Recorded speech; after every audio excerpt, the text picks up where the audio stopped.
Hello, and thank you for joining Bay City Rollers Fan Events for our final installment with the wonderful Jake Duncan. Our last session ended with the boys being the darlings of Hollywood. Let's pick up where we left off. Now, where's Tam during all this time? I mean, obviously you're not being looked after as much with. Is he around at this point?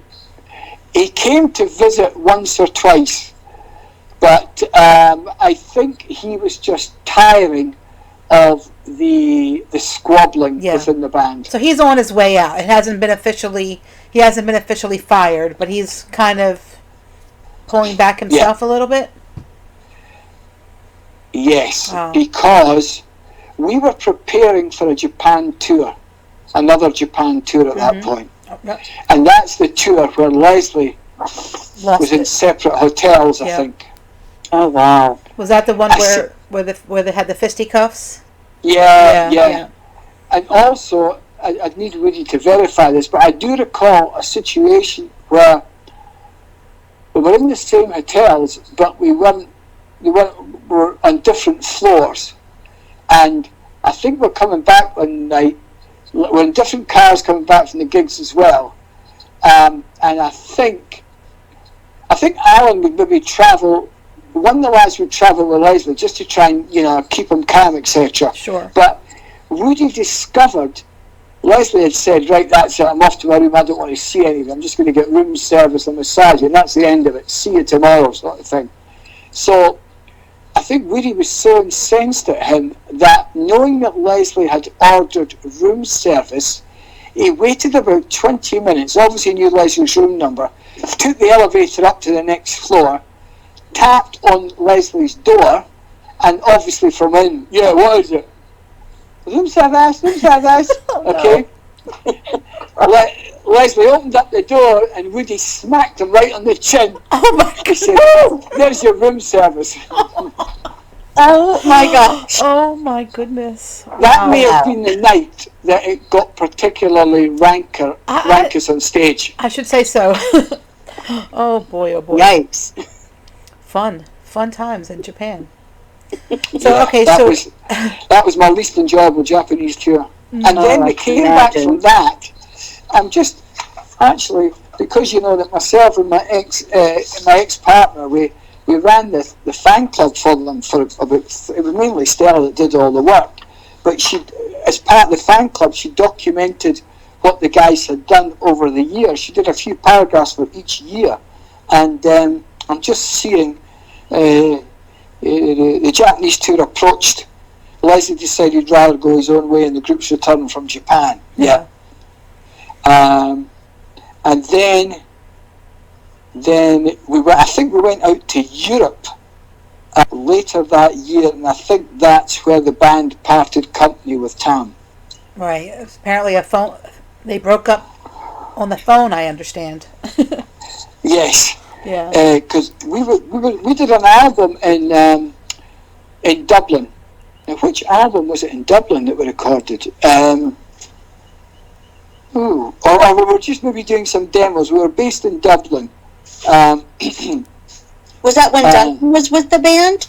Yes. Oh, okay. So now Les has left, Tam's been fired, and now we're with Duncan. Yeah, and Andy Truman comes into the picture sometime around then. So could that have been Elevator that was being recorded in Dublin? Elevator, that's right. Yeah, Elevator, yeah. So do you remember any of the transition between Les leaving and Duncan arriving, or were you back home? What was going on when that was happening? No. When Leslie came back from Japan, he got hooked up with another guy. They started writing songs, and I think when we had the A&R meeting at the Rollers offices in London in '78, what would happen is that we'd get lots of songs. I mean, the Rollers wrote a few songs themselves, but they were smart enough to know, that they would get the pick of good songs that were around, because if you write a song and a guy's going to sell 200,000 copies of it, you're quite happy for him to record your song. So absolutely. We weren't short of material, so we were considering material from various songwriters, and Leslie turned up to the meeting with 4 songs that he'd written with another guy. Okay. And things just got worse. Yeah. Because they weren't going to have Things just got worse. Yeah. The boys didn't think this was right, and that was the beginning of the end with Leslie. Okay. I mean, trust me, ladies, at some point I need to take, if I've got the time and I feel it's worth it, I need to take a month and plug all this in to, a 20-year diary and just sew some of those threads together, Yeah, definitely. But generally speaking, it was manic every day. So unless there was something unusually manic, I probably couldn't recall that day or that period. Right. But no, that's when it started to go wrong. And Leslie decided he would go. And I don't know how we did the auditions or how did we land Duncan? I'm trying to remember.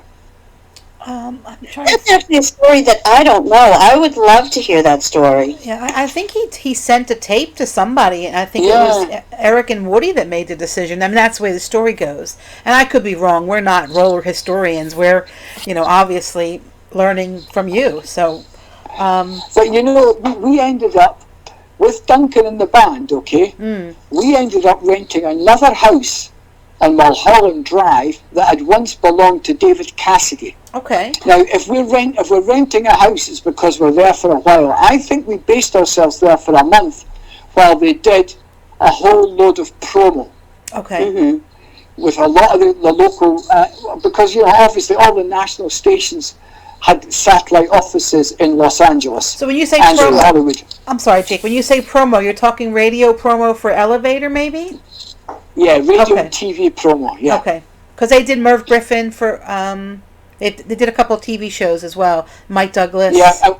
Yeah. This was all when Elevator came out. During that time, we did Dinah Shore. Yep. Yep. Oh yeah. Because when we flew to Vegas to do Dinah Shore, I recall going to see Sammy Davis Jr. the night before. Oh wow. I actually saw Sammy Davis Jr. live. Wow. Oh wow. That was quite something. Yeah, Incredible. Okay. So this is Duncan. So during Duncan that did period- Dinah Shore Dinah Shore, yeah. with Duncan in Vegas. Yeah, I'm pretty sure. Yeah, that's awesome. And Sammy Davis, that's amazing. And I remember also during that time, we did a famous quiz program called Hollywood Squares. Oh yeah. Oh yeah. yes. Yep. Yep. And I remember, I think we do that for NBC or CBS, but I do recall that we're all in the dressing room, the guys are getting made up, and the floor manager comes in, and he says, you need to sign, each of you need to sign this release that says that you had no knowledge of the questions before the show started, okay? Oh, okay. Of course, the guys are a bit nervous about doing this, but they go, okay, we'll sign it. So the floor manager gathers up all these releases, okay, Yeah. Yeah. puts them aside and says, now I'm going to tell you what the questions are. Oh, that's. Oh dear. Brilliant, huh? Do you remember the questions? No, of course not. Yeah. And I do remember watching them because they're all in the same box, weren't they? Yeah, They yeah. They were all crowded in all there. crowded in Yeah. the box. That was fun. So But okay. also, during that period, I do recall we did Channel 5 in LA. Now, Duncan and Woody were keeping the fitness up, and what they would do is, in the morning, because Mulholland Drive was relatively quiet, they'd go for like a mile run together, okay? But, just to work out before, we started the day's promo or whatever. And in Scotland, we have an expression, I think you call them maybe plimsolls, okay? They are flat, black, elasticated sneakers, yeah? Yeah. Okay, but, and they used to have a rubber sole on them, okay? Yeah. There's like a rubber sole on them, okay? So in Scotland, we used to call them rubbers, because of the rubber sole, okay? So, we're on Channel 5, live on Channel 5 on the breakfast show. Oh boy.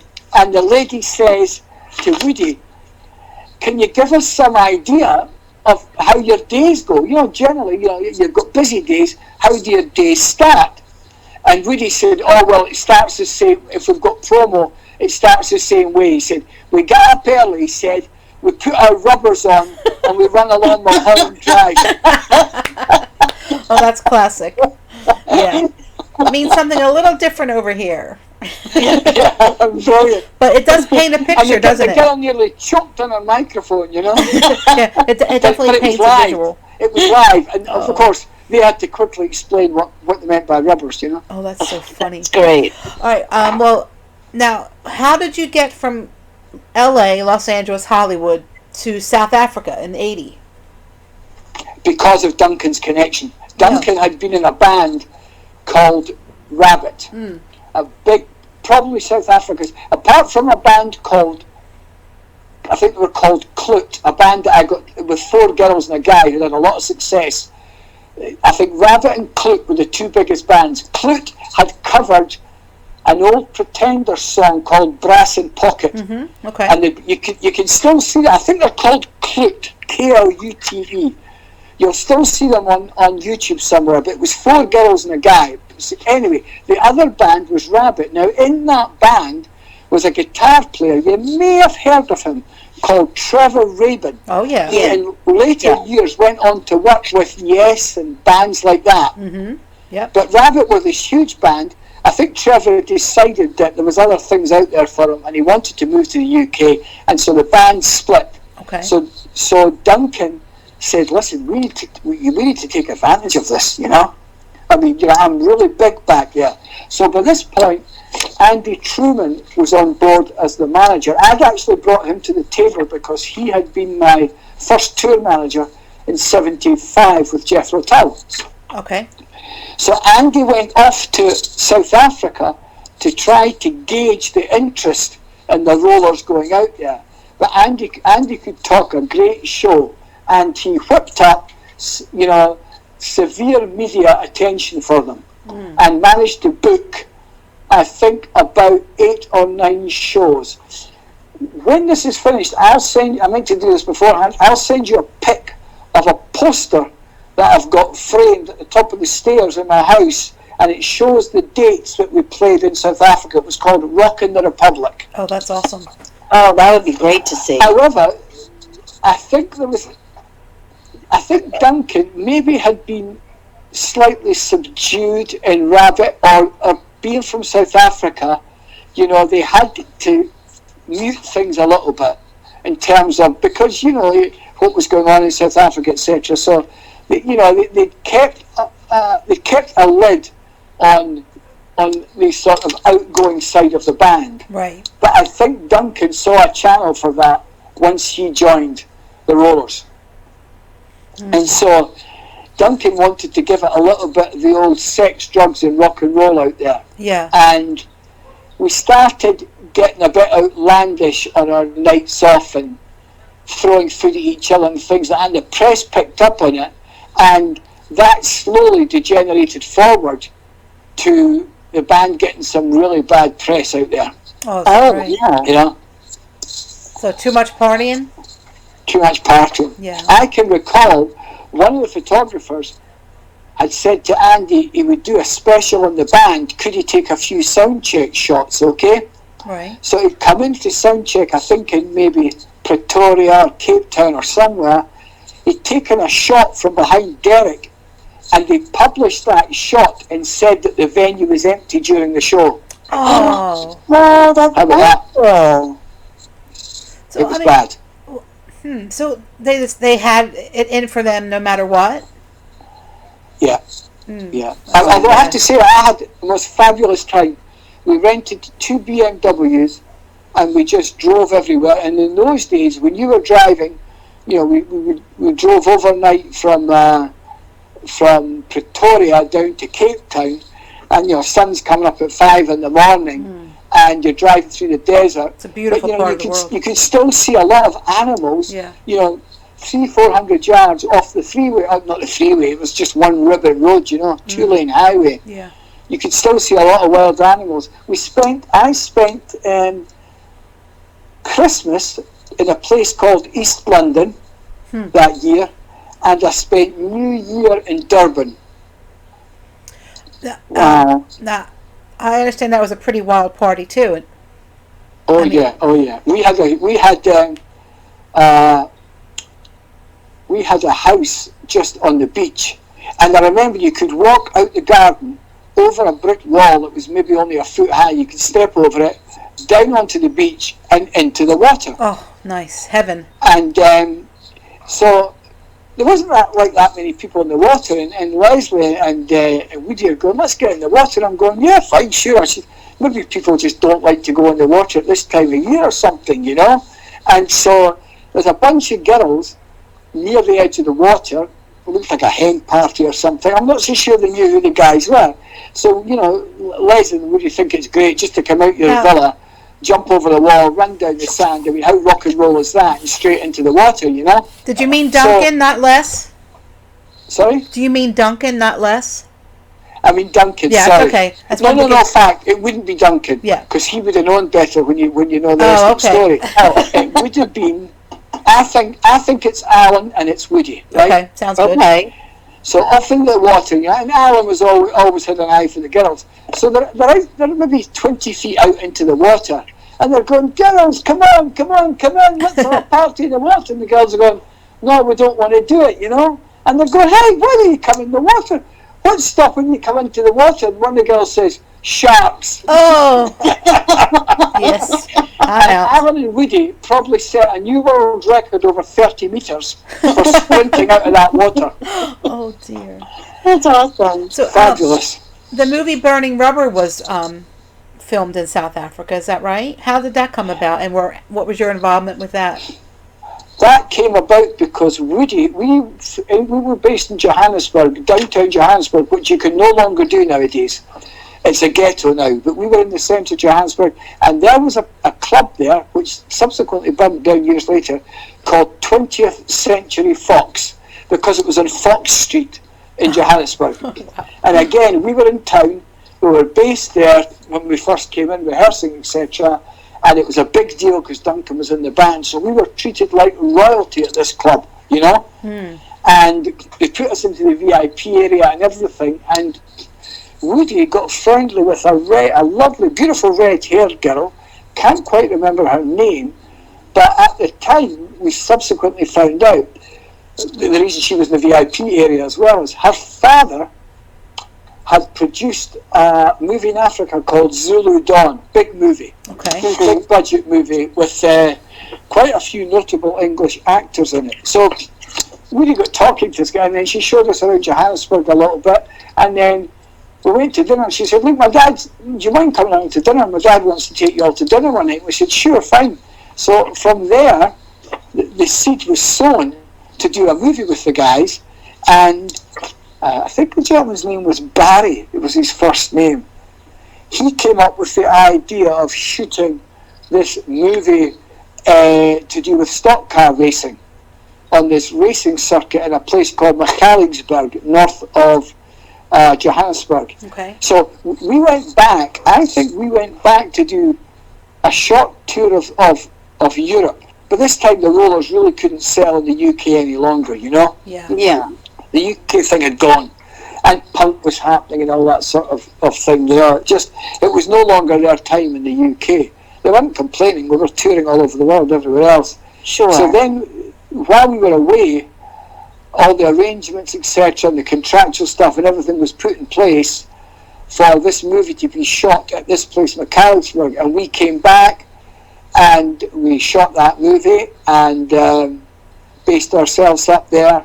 I think what we were doing was we were going up there during the week, and because it was very basic accommodation, I mean, there was one phone in that place, in that hotel, and it wasn't even rooms. It's what the South Africans call rondavels, who were like round earthen huts. But you know, they were quite well appointed. You know, you had your bed inside and you had your shower, etc. But you know, these were just placed all over this meadow. You know, Oh, wow. and each of us had our own little rondavel. But there was no phone lines in those huts, and if you wanted to make a phone call, you had to come to the reception of the hotel, and there was only one phone line in the hotel, and it was Magaliesburg 1 was the number. Magaliesburg 1. Because I remember Cam Payton calling me there, saying, you know, how's it going, what's going on? So it all went pretty well, okay, and then we were back in Johannesburg were we doing some promo? I'm sure we'd finished shooting the movie, that's for sure. And we were back in Johannesburg at the Landrost Hotel. I always remember this on these streets called Landrost and Klein. And actually, unbeknown to me, one or two of the lads had been dabbling a little bit with marijuana, you know? Mm-hmm. Oh. And, it was a very, very, it's a very misty time for me back then. But it was very innocuous, okay? But there was, I think they'd hidden it. They told me that it somehow they came to my notice that they were doing this, and it wasn't a lot, and it wasn't a big deal. And I said, listen, guys, you don't want to be doing this. You do not want to. I lost my head at them. It was a big verbal joust, and it got quite heated. And unbeknown to myself, one of the hotel staff, it transpired later, in the corridor, I think it'd be the housekeeping manager or whatever, had heard this argument, and I had said to them, where is this stuff right now? And they said, oh, it's in, I don't know whose room it was in one of the other rooms. I said, right, give me the key right now. Give me the key. I'm going to get that stuff, and I'm going to get rid of it for sure, yeah. Okay? You're looking out for So, I think, oddly enough, now, again, I may stand to be corrected here, but it was in like a toothpaste tube, like a Colgate toothpaste tube. That's how little of it there was.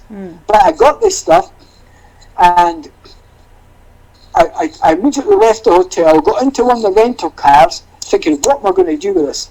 I don't want it anywhere near the hotel. Yeah. Unbeknown to me, this hotel employee had called the police. Oh, dear. As I was going out the reception, okay, these plainclothes officers, I didn't know them at the time, they were coming in. I thought there must have been a problem in the hotel. Obviously, they've come in, they've spoken to this hotel employee, he's just pointed out me as one of the guys with them, who's just got into the rental car to drive away.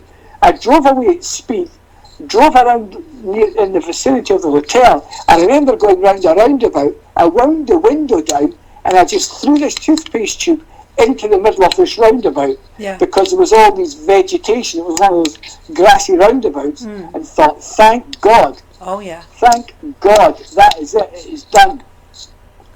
Drove back to the hotel, parked the car, and as I was walking back in through reception, these guys came in behind me and handcuffed me. Oh no! And said that obviously they'd gone and retrieved what I'd thrown into the bushes, and they said, you're going to get done for this, you know? And they said to me, you're not going to leave South Africa, they said to me. Oh my God, you must have been so scared. I was, and I went to the guys and I said, look guys, you need to help me out here. You need to own up and get me off the hook here, you know? Yeah, right. Definitely. But they called their lawyer in the UK, and the lawyer said, get on a plane right now and come back. They left you there? They left there, yeah. Did they leave you there? Sorry, what's the question? Wait, did they leave you there? Yes. Jake. Oh my gosh. Now, to be fair, I don't think Duncan was staying in the hotel. He was staying with his parents. They had quite a big house. Duncan's brother was a film producer at the time. Yep, that's right. Bill Thor. Okay? So he had quite a cool house with the servants and all that on the north of town. Duncan was... Now, Eric might have gone back, and Alan might have gone back. And it's one of these sad things that I'll never really know now, because it's not something I'd want to bring up with Woody. I don't think he'd want to talk about it. Alan, I could have gone to Alan about it. Sure. But Alan's no longer with us, sadly, you know? Sadly, yeah. So I think I think Derek was still there. Derek was there. Woody was there. I think Eric might have gone, you know what, I need to get back or something. He'd gone. Okay. So there was at least 2 out of 3 of them there. And I said to him, guys, and Andy Truman had gone back to the States at this point. But bless him, he flew back to South Africa because of the problem I had. Mm. And just trying to recall this now, I said, guys, you've got to help me out here. You've got to admit that this was yours and not mine. Because they're telling me that I'm not going to leave South Africa. Now, you can imagine, there's a dilemma. I'm not saying I forgive the guys, but there's a dilemma. I'm telling them that I'm being told I won't leave South Africa. Obviously, it's a bit of an open threat, Yeah. you know, but it's enough to scare the pants off you, you know. Oh, absolutely. I mean, what would I be at the time? 78. Okay, so I'm still only 26, you know. So I'm saying, look, guys, come on, you've got to own up to this. You've got to get me off the hook because, you know, I mean, they gave me, they handcuffed me that day, took me to the police station, took all my details, and then they said, right, okay, we're going to release you on, not on bail because nobody bailed me, but they said, you can't leave the hotel, okay? But they took my passport, so I couldn't go anywhere anyway. Oh, yeah. dear. So I went back to the hotel from the police station because they interrogated me, and I said to the guys, look, it doesn't belong to me. They said, the police said, look, that's fine. You can say it doesn't belong to you, but unless the person it does belong to comes forward, we're the one. It was in your possession, you know. Yeah. And right now, possession is 99% of guilt. Yeah. Oh my gosh. So once the boys found that out and called the lawyer at home, I think he said, look, just get on a plane right now. Get on a plane right now. And I don't think I've spoken to Derek since.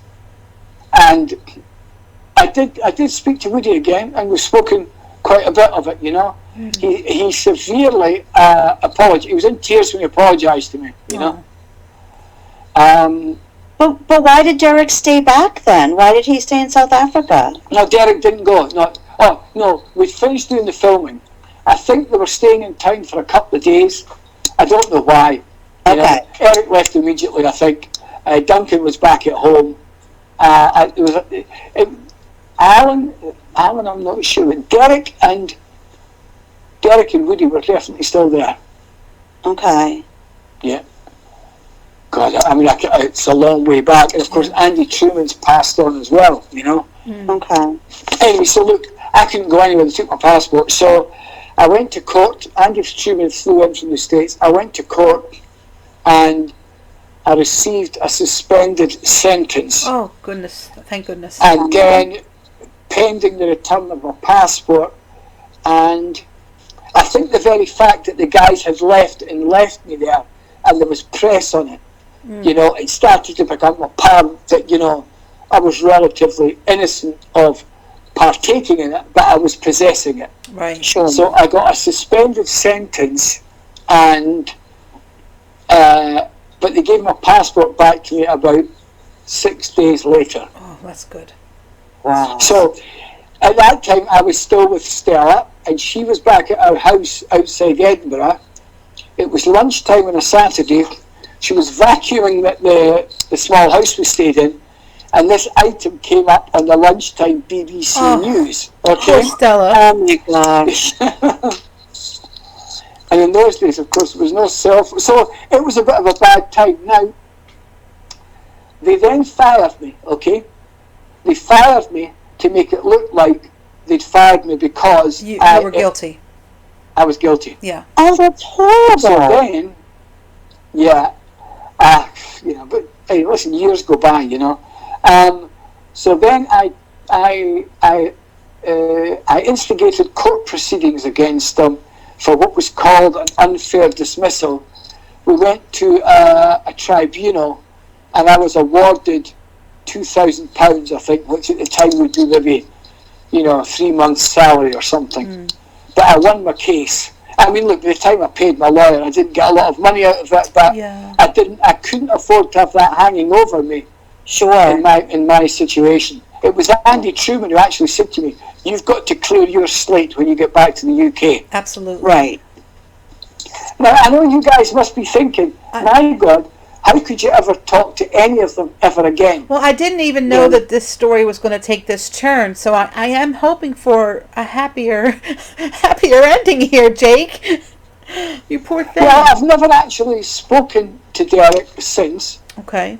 I saw him once. He came to. I didn't realise, because Derek, like myself, he lost his hair fairly quickly, and Woody had gone to meet Derek in a bar very close to where Woody stays, and I popped in to see Woody. I don't know what the reason was that he was there. Derek was there. I think Alan was there as well. Maybe it was just a little press interview or something they were doing, in later stages. Yeah. Derek had left the band by this point, and I think it wasn't until it was finished and Woody said, "Did you not feel like speaking to Derek?" And I went, "What do you mean?" And he said, "That was Derek sitting in the corner." Oh, and I didn't realise that he'd aged quite a bit. Oh, wow. But do I feel any malice towards them? Listen, if I'd been kept in South Africa, I might have felt a lot of malice. But Sure. Right. I started the Industrial Tribunal. I got awarded. I was found to be in the right, and the money was awarded against them, and I just got on with things. And it wasn't until I think Woody called me months later and said, "Listen, this has really been bothering me." He said, "Can we,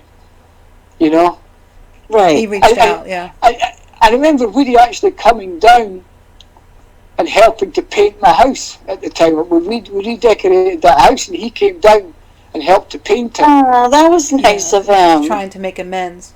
Yeah. Do you think they just acted in fear and impulsively? I mean, they're told what to do, from TAM, and, they're always on some kind of a schedule. They always know what they have to do. When someone says, "Get out and leave," do you just do it because you're just conditioned to do it? Yeah. Do you think they were just frightened? And also, they wouldn't have been feeling great towards me at that time, and but that was no fault of mine, because I had a serious go at them. That's right. You had to fight with them. I think I was in tears at the time, going, "You've got to help me out here. I was trying to help you guys. You've got to come forward and get me off the hook here." Absolutely. And 48 hours later, they'd gone. Well, I'm so sorry that happened to you. Yeah. Hey, I'm still here, Yeah. It's just I'm sitting with them, from the very beginning, and then coming back to help them out, and it's sad that had to happen.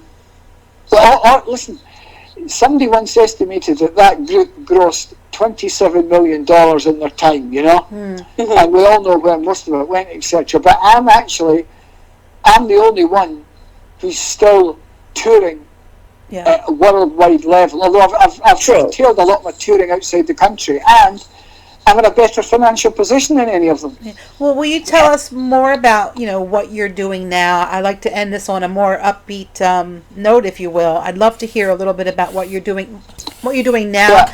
Coronavirus, not an issue. Well, this may be the first year for 25 years that I may not do any touring, because I was winding back a little bit anyway, because my daughter's in Vietnam, my son's in Australia. It takes time to go see them, Oh, sure. Yeah.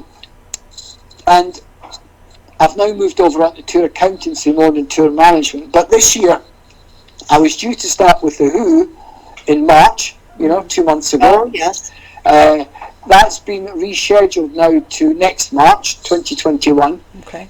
And then I don't go looking for work now. If it comes to me and I like the prospect of it, I take it.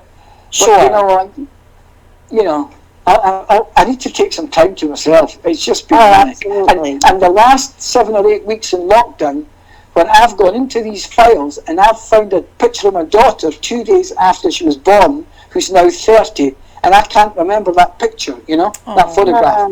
Because at the time, I've had the photograph, I've been due to go out on tour. I've stuck it in a file. That's gone into an archive box, and that archive box has moved around with me, and I've never gone into it, you know.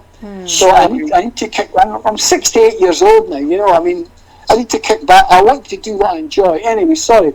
The Who is rescheduled to March. Then I was due to go out with a big girl band here called Little Mix. I don't know if you've heard of them. No. UK band. Oh, you need to check them out. Oh, well. They are now, I think, they are now the 5th biggest selling girl band in history. Oh, wow. Oh, wow. And they've not got far to go to catch the Spice Girls. Oh, wow. I think Girls Aloud are still ahead of them. And oddly enough, the last time I looked, and I must look again because it's very interesting, the last time I looked, whether it be on Wikipedia or another site, for the listing of the girl bands who've sold most records, I think it was something like the Beverly Sisters from the 50s that were at the top of that. Wow. You know? Okay. Were the Beverly Sisters American or British? I think they were British, maybe. Yeah, they don't sound familiar to me. No, they don't. Okay, right. Well, look, if you look at Little Mix, they're raunchy, they're good movers, they've had some great songs. We were due to do an outdoor tour, a summer tour, like at cricket grounds and football stadiums and open field sites, etc. That was due to kick off 26th of June, but that's been pulled as well. Now, the girls, this is a measure of how popular they are and you know, how lucrative their careers are. They were about to start a talent show in the UK. Oh, really? Where the 4 girls were going to be in the panel. That's been moved, and it looks like it might get moved again, so they're not in a position to reschedule these summer shows, but hopefully they'll go out again next summer. And then right now, the only thing that I've got here, because then I wanted to go down to Australia and Vietnam and all those places, and I want to come back to the States. I miss the States. I want to get back in the SUV and rental car and just drive around because I love it. Nice. And so, yeah, because I've been in I've done 3 motorhome holidays. There are 2 of my children. I love it. Yeah. Anyway, right now, still on the cards is a boy band who disbanded 8 years ago called JLS. Another boy band, JLS, very popular here. They were doing a reunion tour, and it's still booked, and it's sold out within 3 weeks of going on sale. We've got 25, 26 arena shows booked for November, December. Now, it's still there at the moment, but the longer this situation continues, you know, right? Exactly. Because, look, from an insider's point of view as a tour accountant, you can leave every second seat in the auditorium free and not have 2 people sit next to each other, but that's never going to pay the band to do the show. No way. Yeah, Right. very true. So that's it. So I might end up not actually doing any gigs this year, you know. True. Very true. Yeah, But you know, up in my office there is a shelf where all my touring booklets, my touring itineraries are, you know. Yeah. Long shelf. And I was cataloguing them using this time off. I was putting them in chronological order. And I look at all those and I think, that wasn't me. It must have been a clone of me that was on those tours. Yeah. Oh, it was you. How did I do all those tours? I mean, people say to me, oh, it must be great to go to Japan. I go, well, the first time it's brilliant, the second time it's interesting, the third time it still holds something. I said, but see, when you get to the 17th time, it's a long way to go to work. Yeah. Yeah. Isn't that something? Even in business class, it's a long way to go to work. I've got 27 US visas in my passports. I'm on my 9th passport, and I never had to renew my passport because it ran out date-wise. I just had to renew it because there was no space left in it. Wow. And you know, I leafed through some of these passports, and every single page, because in those days, They not so stamped much them. now with the European Union, They don't but stamp in Europe anymore. in those days, you got a stamp at every border. I miss the stamp. I do And the too. Americans love their stamps. I love the when they come to stamps. Europe. Me too. Oh, Guilty. yeah. Oh, well, Jake, thank you so much for telling us all these stories. A Well, lot of them yeah. were wonderful, some not so wonderful, I'm afraid. But I appreciate you telling us. I think you have a book in you. I probably do have a book in me, but yeah, I'm almost more interested in documenting where I've been all those years, because I've discovered on iCal that actually, although iCal didn't come into being till say 2006, 2007, you can actually go back to 1950 and they've got calendars in there. Wow. So it was some point, you know, with my failing memory and my computer files and the internet, thank God, and guys like you guys, I could piece together again where I've been pretty close all those years where I was, and I've got my tour itineraries as well. Oh, that But was you know, amazing. it's a huge job, Yeah. and when you get to my age, you value your time. Now, I don't think I necessarily need the money. What I would rather do is, I would rather write a book showing my experiences, but linking those experiences to how this business works. Oh, Yeah, definitely. Because- Oh, Make that no would be so mistake, interesting. although this business gives many people bundles and bundles of joy, it is a vicious business. Yeah. Oh, definitely. Well, we've definitely heard a little bit about that towards the end of your story with the rollers, didn't we? Yeah. Yeah. Thank you so much. But listen, they were young guys as well, remember, you know Yeah, what I of mean? course. Like, listen, if I'd been contained in South Africa and thrown into some local jail, it might have been a different story, you know? I think so, yeah. Yeah. Definitely. Well, that certainly took an unexpected turn. We've all heard about the story of some jail time in South Africa that may have inspired Doors, Bars, Metal, but we thought the issue was about unpaid debts or something like that. We're not really sure. Obviously, there was more than one issue with the South African police. What a sad way for his time with the Bay City Rollers to have ended. That said, his overall attitude and huge success can be an inspiration to us all. Everything happens for a reason. Before our session with Jake ended, he encouraged anyone who had any questions to feel free to visit his website or find him on Facebook and to engage with him. He's very open to that. We want to thank Jake again for these incredibly wonderful memories. What a guy, huh? Thank you, Jake. And thank you for listening.